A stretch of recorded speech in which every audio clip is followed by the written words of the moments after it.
What's up, Cardfighters? Vanguard Central here, bringing you Clarke's Oracle Think Tank deck profile. He actually brought this to him to the California Team League Regionals last week and in Pomona. And so it's a little late right now, so we just want to make sure not to wake everybody up. But let's go ahead and get started with our grade 3s. We're going to be running 4 copies of Supreme Heavenly Battle Deity Susanoo. And so if you guys don't know his skill, it's a Generation Break 2 during your turn. If the number of cards in your hand is 4 or more, this unit gets plus 5,000 and an extra crit. And this actually does go into effect after Twin Drive. So if you have 2 cards in your hand at the beginning of your attack, you're going to be hitting for another 5 once you hit Twin Drive, and then you'll have 4 cards in your hand essentially. And then his second effect is basically a Stride Break. So during your turn, when your G unit strides, you may counterblast 1, and if you do, check the top 2 cards, search for 1 card from among them, and then put the rest on the bottom. So basically it's a free plus. And selective drawing is always really good. And we're going to be running 4 copies of Scarlet Witch Coco. This is the Coco variant over the Tsukiyomi Ride Chain. We just feel that missing the Ride Chain is huge, and Coco is a little bit more consistent, and that's why we like it. And so if you guys don't know her skill, during your turn, if you don't have any cards in your soul, she gets plus 3k. And then when she's placed on Vanguard Circle, you may counterblast 2. If your number of cards in your soul is 1 or less, you may draw up to 2 cards. And there's a whole big combo with our starter Lulu that we'll go ahead and explain later. And yep, that's why we're running Coco for the free plus 2 cards. We're essentially free. And for our grade 2s, we're going to be running 4 copies of the arguably the best card for Oracle Think Tank, Silent Tom. And if you guys don't know his skill, which is amazing, it's Vanguard or Rearguard during the battle that this unit attacks. If you have an Oracle Think Tank Vanguard, your opponent cannot call grade 0 units to Guardian Circle. So people, with the fact that this deck is really aggressive, once you see the trigger lineup, it's insanely hard to guard against this guy at some points. And then we're going to be running 4 copies of the Generation Break 12k hitter. Generation Break 1 12k hitter, and so when it attacks a Vanguard only, so if it attacks a rear, it does not get the plus 3. So it's only 12 when it hits Van. And then 3 copies of Oracle Guardian Wiseman 10k vanilla. We're running 3 10k vanillas because it's an ideal grade 2 ride. It stops your opponents rushing you basically, and it sits strong, and also with the heal trigger that we're running, you'll see why 10k vanilla is really good in this deck. And for our grade 1s, we're going to be running 4 of the unflipping perfect cards. We're running this over the standard perfect cards because you're going to want to unflip in this deck. This deck does counterblast a lot, especially since you're going to be striding pretty much every turn with Susanoo, and then also you're going to get your already counterblast 2 off Coco. Oh yeah, I forgot to mention that Coco is really easy to pull off because so you're thinking like place on Vanguard Circle you need 2 counterblast, but actually you just no guard their grade 1 attack and no guard their grade 2 attack, and you're set for the skill. It's pretty easy.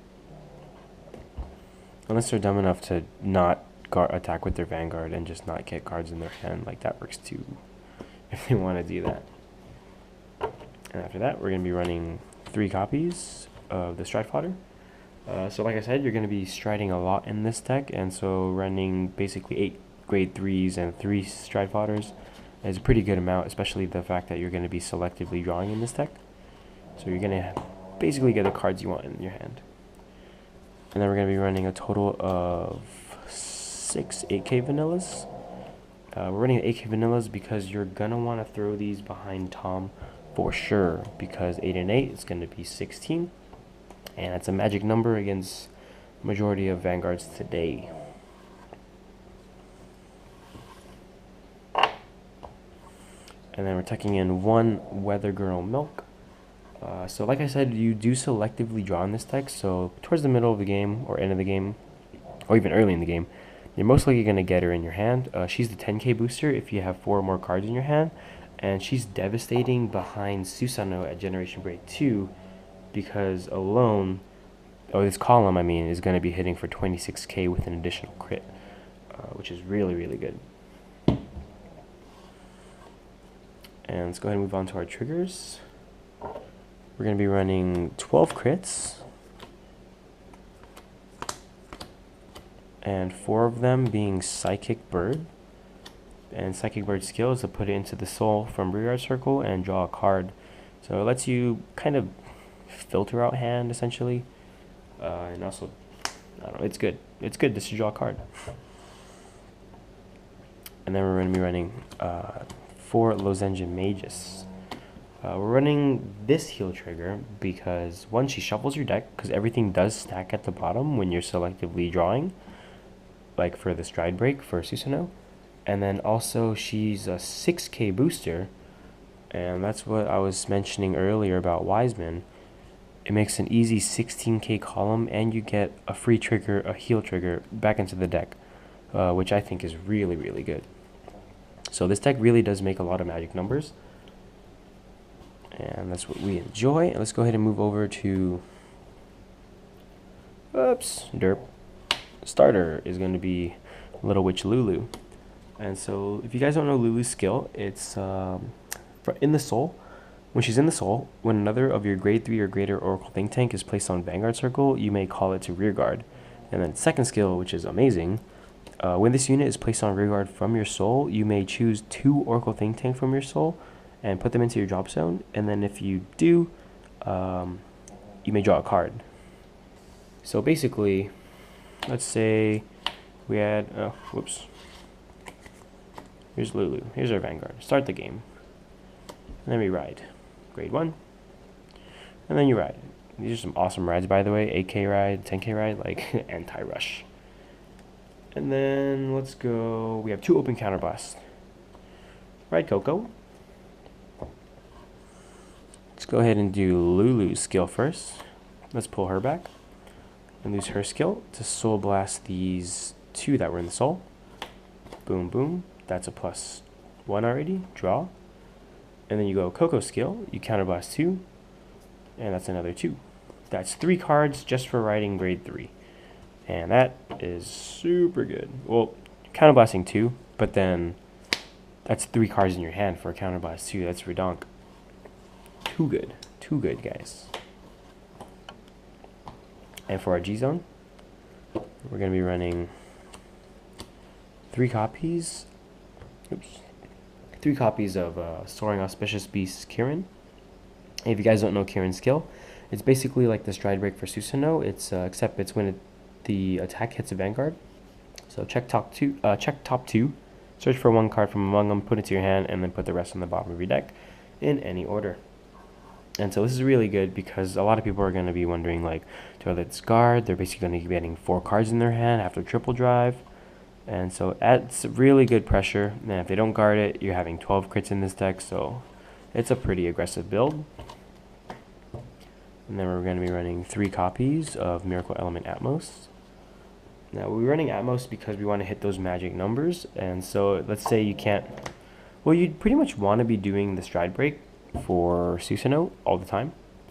But let's say you know that they don't have PG in their hand, or you're trying to draw it out, or you're just trying to swing for the giant numbers. Atmos is there for you because at the counterblast 1, it gets +10 when it attacks. So really, really devastating, especially in this 12 crit deck. We're going to be running 2 copies of Sword Deity of the Thunderbreak, Takemikazuchi. And if you guys don't already know his skill, it's an activated ability, counterblast 2, and unflip a copy of himself in the G zone. And if the number of cards in your face up in your G zone is 2 or more, look at 4 cards from the top of your deck, search for 2 cards from among them, put them into your hand, and put the rest on the bottom of your deck in any order. So essentially, it's like Susanoo on crack, because you're going to be looking at top 4 instead of top 2, and you're adding 2 instead of 1. Really, really good. But unlike most people who actually run it at 4, we're keeping it at a nice 2, because you're really only going to want to be using him once, since he is a very situational card, at least in our opinion, because we've seen many times where actually people need to ride or stride Takemikazuchi, and they don't end up having enough counterblast to use him. So he's going to end up being 15k vanilla on top of your Vanguard. It's really not that good. So we are running 2 though, because we feel that running 3 Kiran and 3 Atmos is the right amount, because after you're done striding Kiran, or after you run out of counterblast, I mean not run out of counterblast, I'm sorry, when you don't need to swing for high numbers, you can go ahead and throw down Takamikazuchi and you can recover and bring your hand back. So that's why we think that he's pretty good at 2. But anyways, thanks for watching, guys. Like our videos, comment below if you have any questions or suggestions about the deck, or go ahead and give us a, let us know what you guys think, and subscribe if you want to see more. Vanguard Central, out.